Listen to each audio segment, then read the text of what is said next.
to this program. As we all know, we are going through the pandemic situation where COVID-19 is taking a toll on us. It all started with some news we got in India from China in Wuhan. There are some incidents or some cases of a strange virus or some cases of pneumonia kind of stuff. But later on, it spread to the whole world, and suddenly we faced a lockdown situation. All got stuck to a point, and then some changes happened. A few people came around, they helped each other, and then a new leadership has developed. So, in today's program, we are going to talk on the same. We are going to discuss how the things went on, how the new leaders came around, and how they have tackled the situation. So for today's program, we have Kiran DM with us. He is director of ONGC. Along with that, he is former president of Youth for Seva. Earlier, he has done a number of work of philanthropy. He is a columnist as well. So I request Mr. Kiran DM to take the session and continue his talk. So, sir. Thank you, Binit. Thank you for the introduction. And good evening, friends. It's a pleasure to be part of Think India talk series. See, all of us, before we start off, I would just want to correct that I'm the CEO for ONGC Foundation and I'm not the director for ONGC because that's a bigger organization. I represent the CSR part of the organization. We work in about 18 states. We work with different NGOs and civil society organizations, and a lot of grassroots level work we support. So this is a brief. I am basically from Bangalore, and then now I'm based out of Delhi from the last 2 years, and I've been on the IT side and non-IT industries. I've worked with almost about 25 years of experience. Now, when we look at the past 85 days of pandemic that's been affecting India, uh, suddenly national lockdown was declared, and just few hours of notice was given to people, and this kind of created a lot of questions on people's mind. What is this all about? Why is there a lockdown? And what lockdown means? Um, the authorities were not geared up. Neither the health workers were not geared up, and it kind of created a chaos.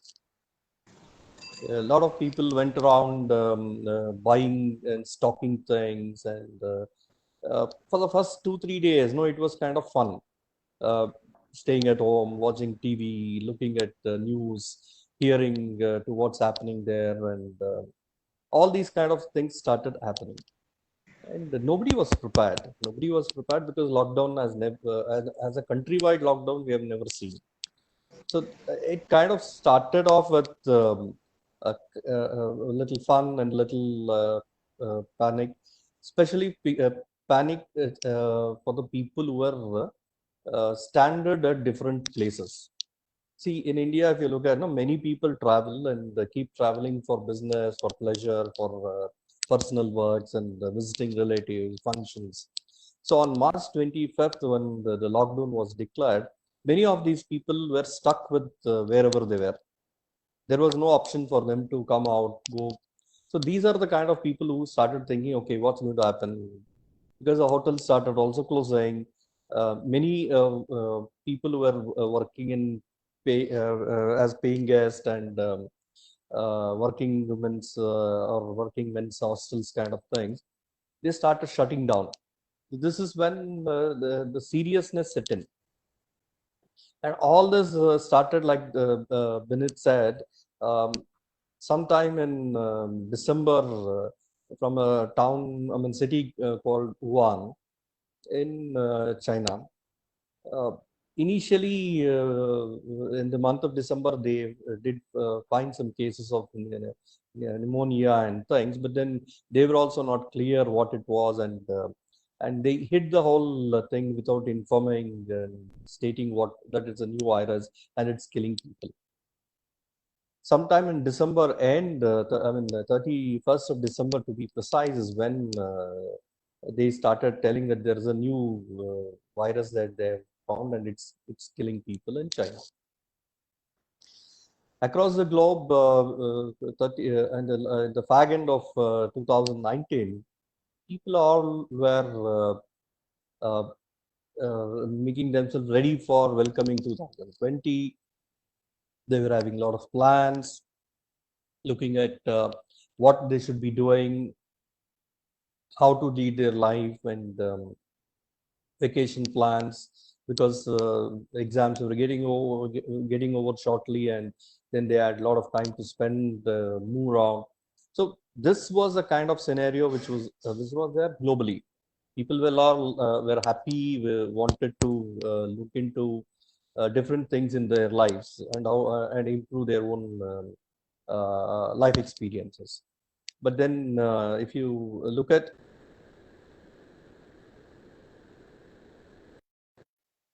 um, the first death, I mean, the pandemic started in Thailand and Korea.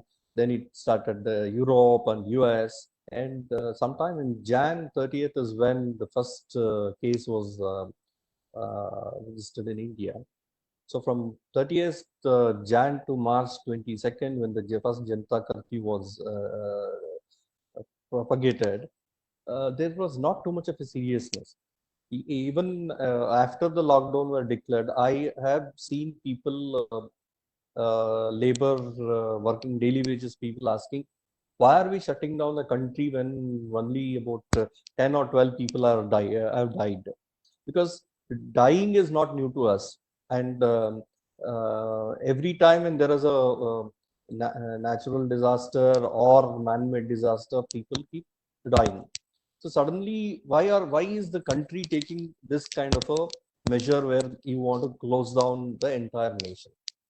In March, if you look at initial stages, nobody realized that we would reach a stage where uh, more than 3.7 lakh people will get infected, 12,000 plus people will die, and this is raising even today. As we are discussing this, the numbers are going up.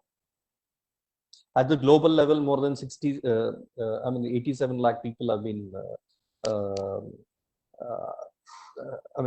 they are infected with the virus, and the death is about 4.7 lakh people.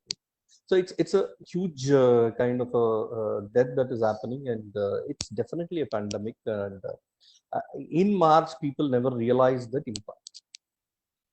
But this lockdown also brought in a lot of challenges. Challenges where people were stationed, wherever they were stationed, they had to stay there. A lot of migrant workers, and your the class of people like street vendors, food vendors on the streets, your taxi drivers, the small restaurants, the small shop people suddenly realize that they had to stop working. And uh, the more important thing is, all these people, if you look at, will not have the means to survive without working, because their survival is related to continuous working. Maybe 1 or 2 days they'll be able to support themselves without earning, but beyond that, it's not going to happen. And in many metros and tier 1 cities, we also know that there are many labor who stay either in the factories premises, or close to factories with some sheds, where there is not many a times not even very I mean, they don't even have the cooking facilities available. Now all these people were definitely panicking, and it was kind of, I mean, whether they will get infected or not, but they were thinking whether we will survive this hunger, because it's going to be there.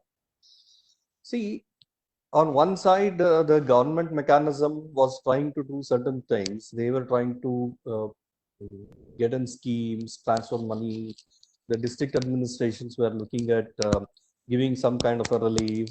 The police, for the first time, were also a little puzzled because when people are moving, uh, hitting them is not a solution because they are not doing anything wrong. They are also confused. People were confused what to do, what not to do.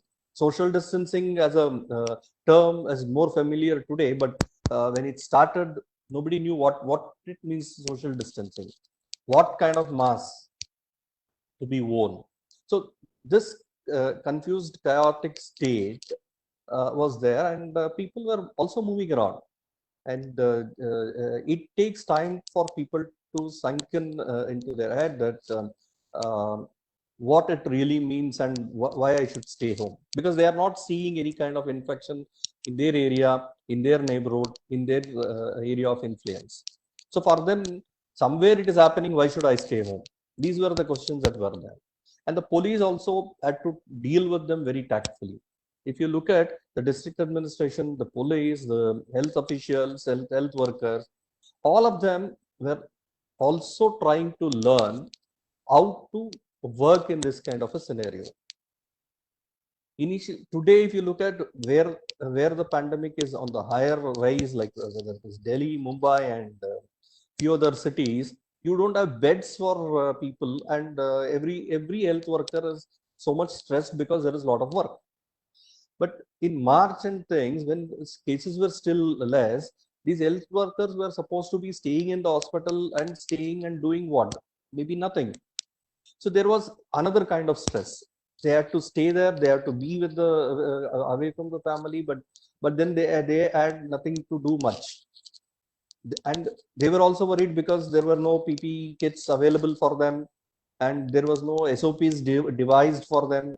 So all this started happening very, I mean, slowly, and the entire administration from March 25th till now has learned a lot of things in the whole process. And if you look at it, there are a lot of leaders who have emerged in this process. There are district administrators in every department which was working. Leadership emerged. Now, let me share one example where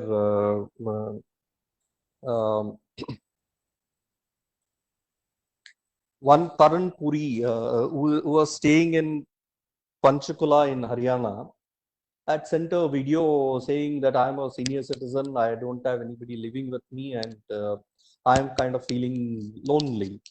And on his birthday, sometime in April beginning, the police of that city went there and wished him, gave him a cake, and told, "We are with you. Don't worry. We are with you." So this is the kind of thing. There is a transformation leadership that happened even within police department, because many such cases are there where police have gone beyond their sense of duty to support people, uh, uh, both emotionally, physically, and there are policemen who have shared their food to somebody else because they knew that it was more needed for them.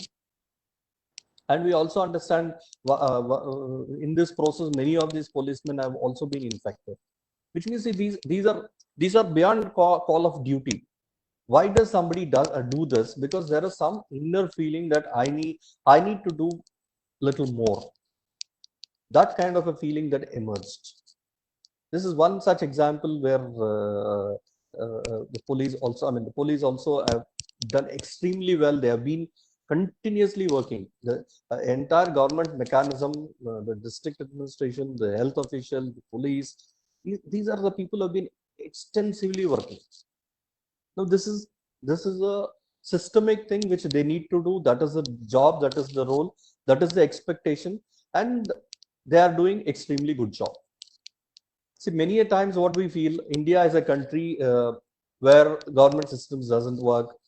Any system without bribes doesn't work. So we hear a lot of negative things about the way system actually works. But in the last 80, 90 days, the entire thing we could see that I'm not talking about any one particular state. Look at entire country, across the country.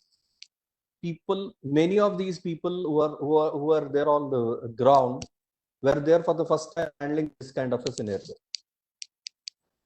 It is not that they are trained to handle these kind of things. They are trained to handle crisis, definitely yes, but they have not been trained to handle this particular kind of pandemic situation. This is something new.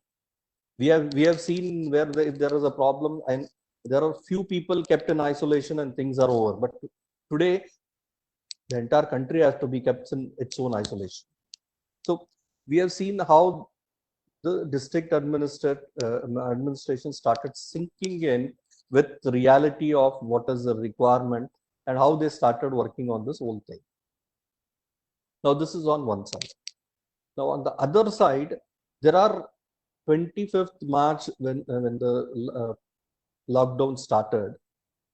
I remember being in Delhi, 27th March morning onwards. I have seeing people who are going out of their place and giving food, distributing hot food, distributing masks, distributing sanitizers, soap. All this started on 27th. Now, who are these people who started doing this? Why did they start doing this? These are the people who actually, the individuals and organizations which started immediately rushing to aid of people who were in need. They realized, silently they realized that this lockdown is going to throw a lot of challenges, which only government cannot sustain and support. And as people, we need to take care of our own selves. And we could see larger organizations like RSS, ISKCON, Akshay Patra, two different CSR foundations like ONGC, Wipro, Premji Foundation, JSW. N number of foundations started supporting working. You will be surprised. The organization like Sangh has distributed more than 7.5 crore hot meals across 85,000 cities, places. And this is on a continuous basis. So these organizations, how did they suddenly realize that there is going to be a need? They started working on community kitchens.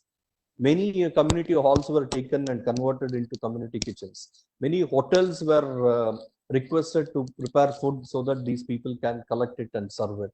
So all these kind of things started because somebody felt, yes, there is going to be a need. And then we realized that the movement of migrative workers started. And this created a lot more chaos. Suddenly, if you look at some 4 crore people traveling from one place to another place, is going to create a lot of issues. And it's not a sight to remember for us, seeing these people walking on street, carrying things, working with children, and peak summer, without water, food, and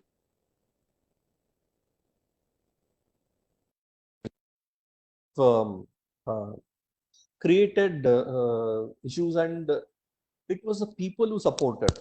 I have seen on TVs, and because we work with different grassroots level organizations, we keep getting calls and asking them for support and things. But when they are asking for support, they are also sharing what they are doing. Many places they have started cooking food, giving them milk, buttermilk, and water, and all these trains when they were transferring this migrated worker. Everybody were given food packet, fruit, drinking water to them, and a mask and a sanitizer. So all these things started because somebody felt that I need to do something.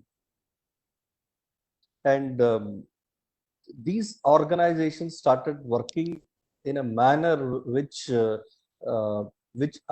would think you should. There's a need for study by professional research people, because if you look at how these people worked, how the people distributed food, how the social maintaining was, distancing was maintained, and with so many volunteers working, you still find many of these volunteers are still healthy, and God touch wood, and that they remain healthy because they have been doing extremely good work. These are related to organizations. Let me share a few examples of people how when there was a volunteering call was given, how people enrolled. Youth for Seva Delhi unit said that we will support the Seva Bharati helpline and we needed volunteers. Friends, believe me, as soon as the volunteering call was given, there were more than 2,000 people registered in a matter of 4 hours. And about 400 volunteers started working on attending calls, connecting to people, taking where the ration was required, why, whether what is the government system there, is there support, or should we do it, send somebody to distribute. So these kind of things started. And imagine when an organization calls you, within minutes you get so many people to volunteer. Now, also let me tell you, see, independent, these are all organizations. Now there are somebody,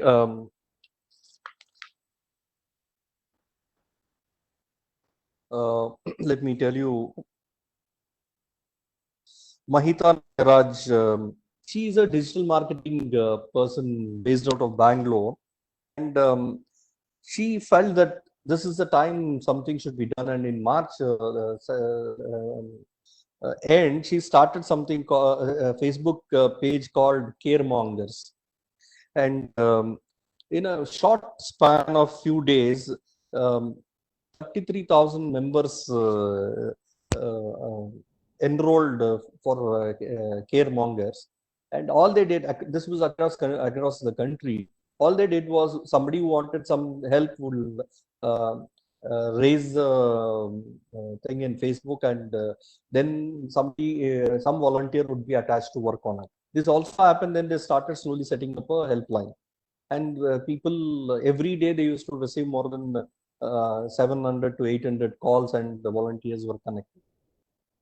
So you will feel now many of these people, 33,000 people who enroll themselves to volunteer, on in their general life, they may not be even noticed.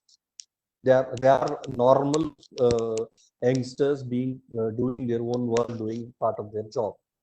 But when in the time of crisis and there is a need, something inside them tells them, no, I need to support. I need to enroll myself. I need to do something. When so much thing is happening. Caremongers, if you look at their experiences, have been tremendous. There was one old couple, and the lady had a cancer stage 4.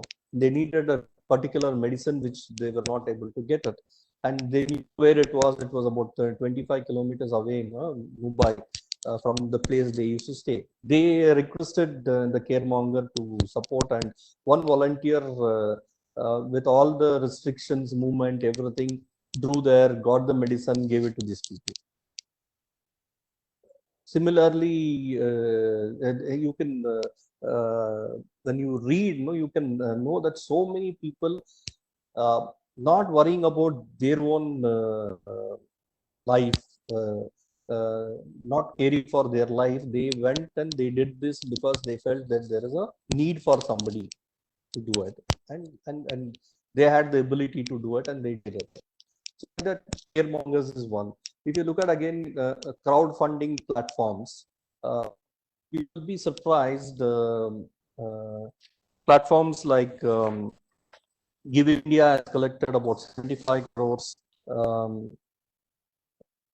Milap has collected 76.5 crores. Kito has collected 17.39 crores. And who are the people who are contributing to all this? These are all normal Indians who are contributing. And if crowdfunding platforms can raise so much, look at the kind of fund that people have also contributed to PM Care and other organizations directly. So the money has been pouring, and relief work also has been doing, happening on a ground level at a very, very large manner. I remember one incident where, and this is again from Bangalore, in Rajajinagar, one old person, I looked like that he was a not very well off and kind of a daily wage person, walked into an SBI bank there and asked the people there, uh, uh, there is some care fund, care account, I want to give some money. So those people asked, okay, what are you doing and how much are you earning? He says, no, I earn about 50, 60 rupees a day, and today I have some 12 rupees with me. I want to donate. So they said, what about tomorrow in this lockdown scenario and all? Maybe it is good for you to keep that 12 rupees instead of donating. He said, no, I want to donate. This is my contribution. I want to give. And people like these who are earning 50, 60 rupees a day, and then they want to give back um, savings. There are plenty of cases of examples of these kind of people. Now, for me, they are leaders. They are not only doing work and they're contributing, but they're also setting a fantastic example. I'll tell you another incident in Madurai, where a barber who was having a small shop, saloon, was earning about 600 rupees profit every day on an average. That is what his earning was. And he was about 47 years, and he had saved some 5 lakh rupees uh, for his daughter's education. His daughter name was Netra, and she wanted to become an IAS officer. And this father also wanted the child to do civil services, so he was saving that money, encouraging her, and everything.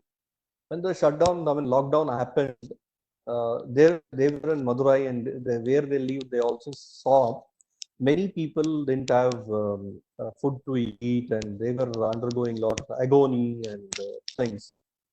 And this Netra, who is about 13, 14 years old, uh, went and spoke to her father and said, uh, is it really worth for me to study IAS and keep that money saving when we are seeing so much of suffering on the people surrounding us? And all the three of them, the mother, father, and the daughter, decided, no, it is not, we will try to see what is needed and how I will study and all that later, but now we have some money, so let us ease out the suffering of the people in our locality. And believe me, for 600 families they fed. They completely diluted their entire saving, and they have contributed every bit of it to um, the people in their surrounding for the needy. So these kind of examples, I mean, 13, 14-year-old girl is able to do this kind of a thing. What do you call it? It is not just the charitable mind, but it's also that taking that leadership to convince the father, convince the mother, and then not only convincing, but they didn't even donate it to somebody. They said, we will cook, we will feed, we will do it ourselves. So that is a kind of a leadership we could see in the age of 13, 14 years girl. There's one other example from Orissa. Odisha, there, one Mini and one Lita Shri. These are two girls who had grown up in orphanages. So they had single parents, and they grew up there. Today they are about 19, 20 years old, and when the state government decided that they will set up an helpline for monitoring the quarantined people, home quarantined people, these two girls decided, no, we need to do something for our people, and what is the point in sitting at home? So they went and they enrolled themselves there, and they have been serving for more than 3 months now. Their job is to talk to people who have been self quarantined at home, give them some kind of a solace, talking to them, finding out about their health condition, are they are moving out, or they shifting. And in this process, they also they started becoming counselors. They were not trained to be counselors, but that empathy with which you start talking to people, uh, that comes from the heart. It is an inherent ability for you to work out. So these two girls have become so engrossed in the work, though there were many times the callers when the other side were very rude and things, though it was fine. They always felt it's part of the life, because they've gone through that process of staying in an orphanage, going through the hardship, learning things in the very challenged environment. So all this had given them that kind of an empathy that, yes, when for another human being, if I can do something good, I will be, I will try to do it to the best of my ability. So these kind of girls, again at 18, 19, 20 years, so these are all individuals. They are not attached to any organization or any system, but then they decided they want to do something like this. So if you look at this kind of a thing, well, then you realize, see, uh, if this is not leadership, if this is not, see, what is leadership basically? Working for your own, working for vision and for a particular vision, and leading the people with whom you work. So the examples I've been putting are the examples of people who are definitely leaders, and these are emerged during a particular crisis. Any crisis, any constraints will bring out lot of leadership quality in the human being. This is called crisis leadership during crisis, and there thousands of leaders would have emerged during this particular pandemic crisis in India. One need to understand with how much of positiveness these people would have gone into the field, and how much difference they have made in people's life. For me, sitting in a home where not too much of a problem is there, and I'm paid well, I survive without any issues. It is difficult to understand the hardship. But on field, when you look at people, there are plenty of people for whom this has made a difference. Elderly care is another area where a lot of volunteers have worked, and they have created their own system of supporting these elders. Many communities, the youngsters have gone and they have started working with elders. They have gone and said, "Don't worry, we are there with you. You don't go out. We will get you groceries. We will get you milk. What is that you want? Medicine. We will support you." And this has been happening. uh, Seva Bharati Delhi again started one elderly care, and what it did was it collected the data of elders who wanted some support. They used to call on the helpline and connect them with the volunteers in their locality or close by locality. So this used to happen because it also had a list of volunteers who were willing to support. Now, in all these cases, majority of these people were not trained to work in these kind of scenarios. See, for example, ONGC employees started sanitizing the cities where we had our work centers, helping in sanitizing, helping in controlling, creating awareness programs on social distancing. All this, it was possible because we had a trained manpower. As oil and gas exploration company, we also get into a lot of hardships and challenges as part of the regular work. So many of our people are trained, and we have fire engine services within the organization. There is security systems and people with handling security. So these are the people who went on doing it, and it was easy because they were trained. But look at the people who are not been trained in anything, how they started emerging as leaders. And it is not one. There is one. Let me share another example of a student who saw his teacher, who has been teaching him in Nellore, selling bananas. because the school in which he was employed uh, threw him out, telling that because admission norms were not met by him, and and they were not able to support, so he was jobless. After working for 20 years in a particular school, he was asked to go home, and he had to survive. So he started selling bananas in Nellore city.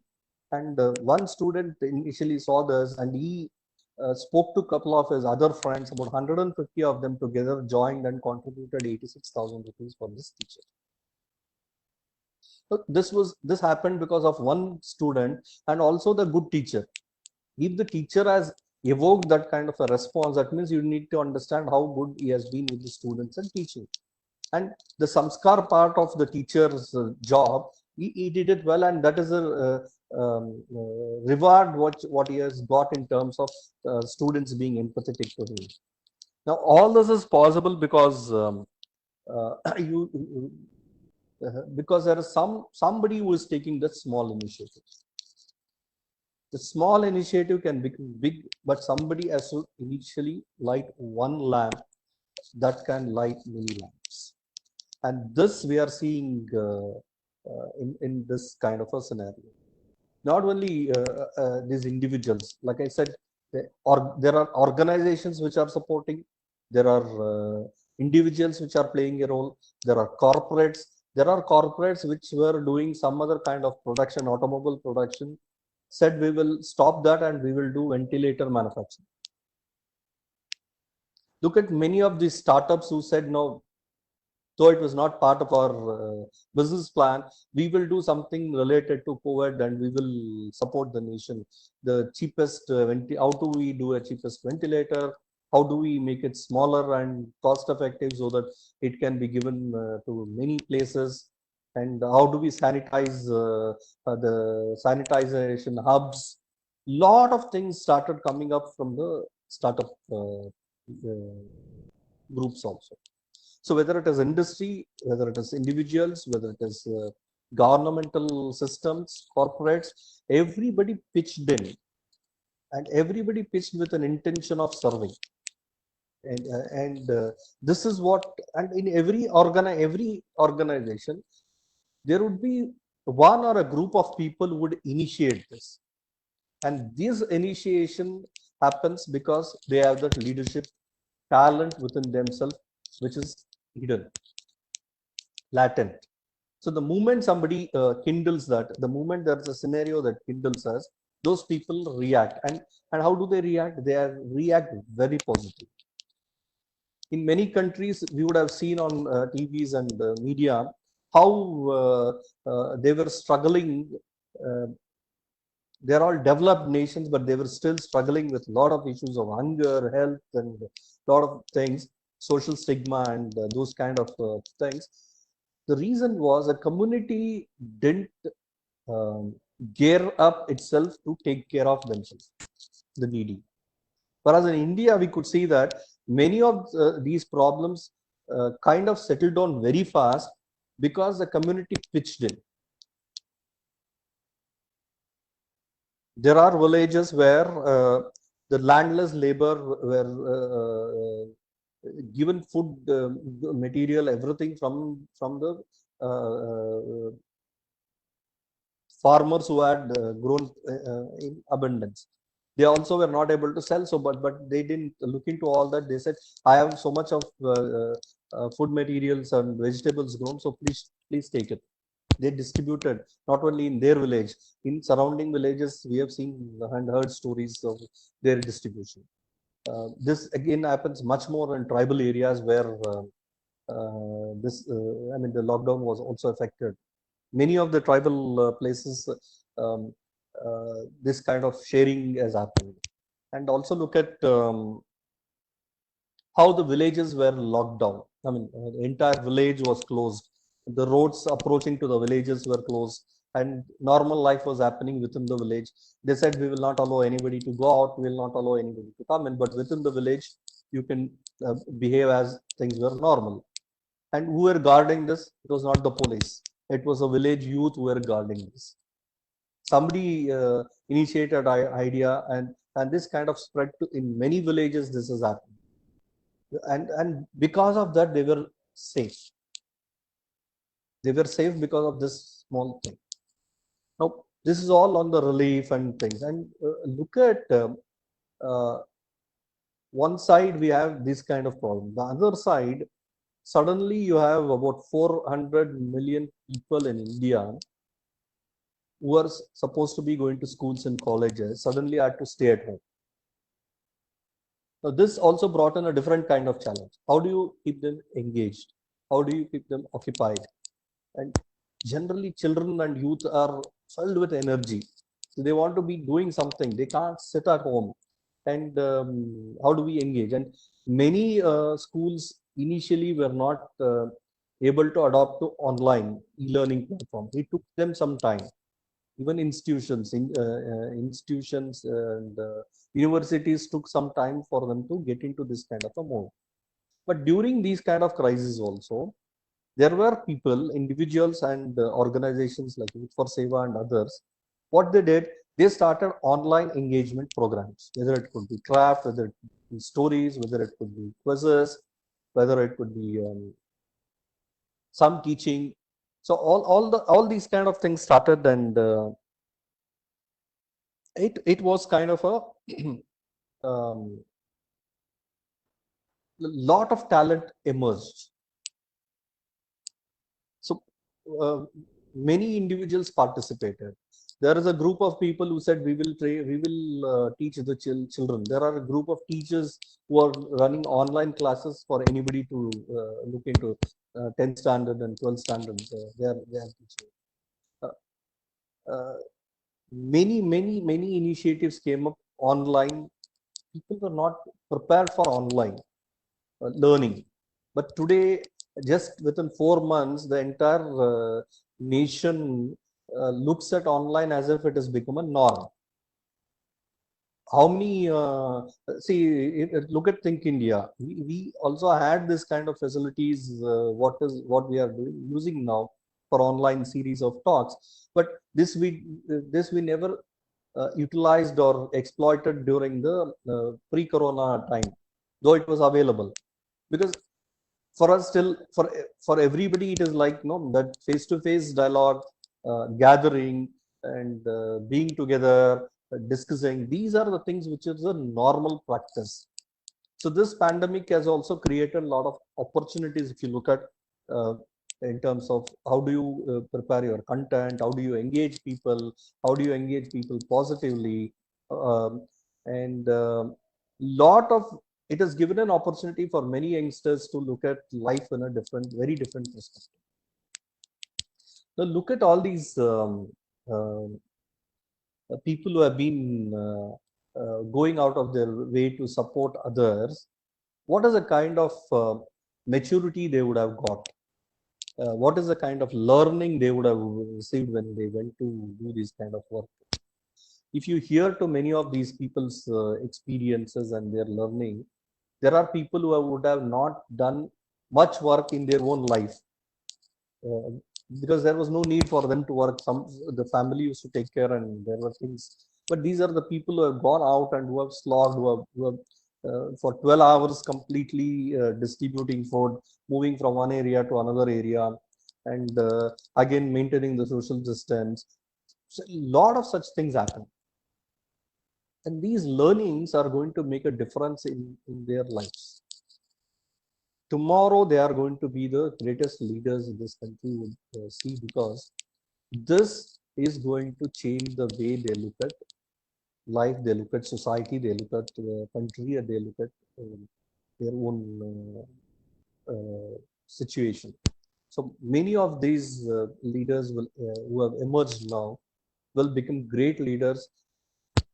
It is not that everybody will get into politics. They will become great in whatever area they want to choose, because this life experience is something which is going to make a difference. It is going to become a fantastic foundation, because one of the leadership qualities that is required to be a good leader is that you need to have uh, grassroots level experience of working. And this, whoever people who have contributed, who have worked, these are the people who will definitely have that benefit. to emerge as good leaders. On one, like I said, on one side there's a governmental system, on the other side there are organizations, the other side there are individuals. Everybody in every places we are seeing leadership emerge. Even as a nation, we are emerging as leaders. The global community wants India's participation in every decision making, whether it is COVID or non-COVID today. Our selection to UN Security Council is one such example of the way why people want India to participate. So when all this is happening, and India is contributing in so positively, there are countries like China who are also trying to create trouble across the globe. They want to create trouble with India, with Taiwan, with Hong Kong. They are also seeing in South Sea, China Sea. They are creating issues with countries there. So this is an example of what is a good leadership and what is a bad leadership. The entire nation, as an entire nation, we are seeing so much of positive vibes. People wanting to contribute, people wanting to support, people wanting to be part of this whole thing so that it eases out the suffering of people. Believe me, friends, when I'm discussing this with you, in the CSR forums and when we have discussions with different CSR leaders, I'm already hearing that the plans that they are going to make, they are looking at how do we create more livelihood, how do we make villages become holistic and sustainable models can be brought into a village. How do you bring in though there are 400 million children studying, there are more than 180 million studying in governmental schools. Now, how do you bring in digital things to them? It is not going to happen by just snapping your fingers. Things are not going to change, and it's a big investment. So they are also looking at how do we merge this digital divide that is going to get created because of this pandemic. People who have money will get into e-platforms and things, but what about the governmental school system? How will they do? So there are CSR teams are looking at what is the facilitation that need to be done, because giving smartphones or tablets is not a solution, because it is not going to happen for 180 million people you want to give. That's not going to happen in next few months. But the CSR leadership is also looking at how do we engage with the community so that we will be able to build the sustainable models. Again, look at civil society organizations. They are also working. They are also looking at how do we train the people on what next? Because until a vaccine is found, we will have to start living with coronavirus. There is no alternative. You cannot escape, you cannot run, you cannot stay home all the time. So the very important thing that is required is that how do we work with coronavirus, stay safe, stay healthy, and get back to our normal lives. So many of these civil societies and different organizations are working on how do we bring in this kind of transformation. And a very important thing is how do we first bring in confidence to the people. Many people have lost their jobs. Many people have moved from one place to other. And there are many people who are in different kind of distress. So how do we build the confidence that yes, I am with you, we are with you, and then work on the awareness campaigns and things, then work on livelihood scenarios, look at sustainable models of Gram Raj, Ram Raj and Gram Vikas, because that is what will sustain. And today, when we are realize that how many products we are getting from China and how we need to look at alternative creating of alternatives in India, that itself is a big task and such a wonderful opportunity, because now we can develop things at our own place. So this pandemic has brought out a lot of leadership. And this post pandemic, I mean, I wouldn't say post pandemic because we do not know when it's going to end. but post lockdown scenario is also going to give us lot of opportunity for young leaders to emerge. You will find a lot more people coming in different verticals, whether it is going to be in innovation, whether it is going to be in collaboration, whether it is going to be in working with sustainable goals or working with villagers.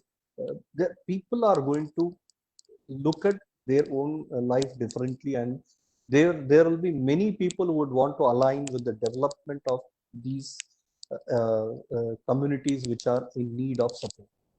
That much I'm very sure with the experience of working in grassroots. I definitely say there will be many people who would want to get into this kind of roles, and I think organizations like Think India and Youth for Seva and others will definitely look at how we can bring in, become a catalyst, become an enabler for people who want to support, and people and the communities which needs this kind of support. So we have to play the role of enabling being a catalyst, and that's what becomes very important. And yes, as a country of 1.4 billion, we will have many leaders emerging in this context, and we are the way things are happening. I feel there is fantastic opportunity, and such a good amount of positive vibe that has been created. This is going to definitely take us to the roads of becoming global leaders, is what I would say. And uh, yeah, I think that's where it's going to take us. So friends, I would end my talk here, and happy if there are any questions to be taken. So, first of all, thanks for such inspirational talks. You have given examples like Caremongers, the girl named Nitra. They were really inspiring for us, motivating to do something from our side. In that context, I would like to ask from the students community, like what kind of initiatives students can take to change the society, to help others. So, sir, what will be your opinion on that? Like, what we can do as a student to take leadership to make a change? Actually, yeah. See, if you look at many of the students would be coming from the rural background. They would be studying away from their places. One thing what you need to now look at is what is that I can do for my place, for the village I come from the town I come. Is there something that we could do sitting in city? So, which means if you look at especially people who have come from these Bihar, Jharkhand, Chhattisgarh, Uttar Pradesh, and people where there are more of migrant laborers. Very important thing that is required immediately is, can we do a kind of a skill matrix survey of the people who have come back, so that we understand what are the kinds of skill it is available in a cluster of villages. And with that kind of a cluster, then we can know if there can be any small initiatives which could be done, developed for livelihood for them to stay there. This is number one. Number two, elderly care is another area where a lot of students can do without too much spending time, because all you need to do is, in the communities you stay, can we identify 10, 20 houses which has elderly population and they are living alone. In the sense, there are old couples and their children are abroad or in other cities or other places. Can we support these people? So this is the second thing that can be done. So like that, even I think once the youngsters want to do something, you can always think of a lot of things. Yes, sure, sir. We can think a lot of our neighborhoods. In that context, obviously, for any kind of leadership, for any kind of job or work in the community, in the society, we need to collaborate. We need to organize a network, and for networking, You just during your talk you talked about the funds. So we as a Think India, what kind of collaborations we can do with ONGC? What are the things we can work together, or what kind of initiatives we can take together, sir? See, whether it is with ONGC or with somebody else, the initiatives that as a Think India group, because you're basically in the higher education and institutions of repute. Uh, you-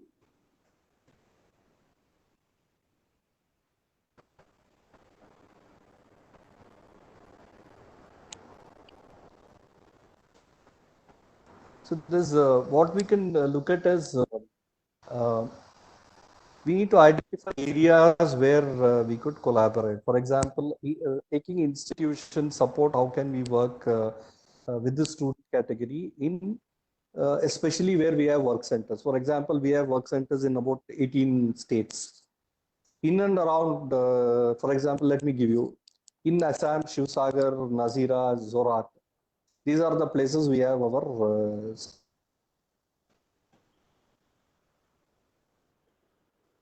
create social awareness on campaigns for the villages surrounding those areas. Now, if you want, as a Think India, if you want to do it, we'll be happy to collaborate with you. Now, this can happen in any place where we have our centers. We want to do it in our areas of work. So, I can share with you where all we have locations, and then we can see where you have strength. We can do that kind of collaboration.